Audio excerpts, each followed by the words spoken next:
सध्या राज्यात लैंगिक अत्याचाराच्या घटना समोर येत आहे। राज्यात ठिकठिकाणी बदलापूर घटनेचे पडसाद उमटत असल्याचं पाहायला मिळतंय।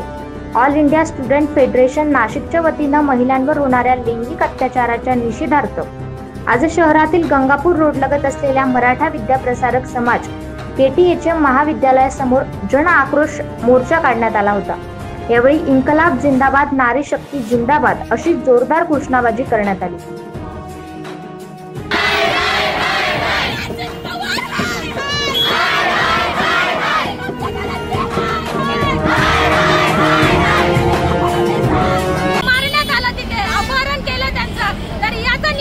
आज आम्ही जन आक्रोश मोर्चा आयोजित केला आहे आणि ते बीजेपी आणि RSS चे जे लोक होते, जी बदलापूरची जी शाळा होती ते संस्था चालक बीजेपीचा होता आणि तो ज्याने बलात्कार केला तो बीजेपीचा होता, RSS चा माणूस होता।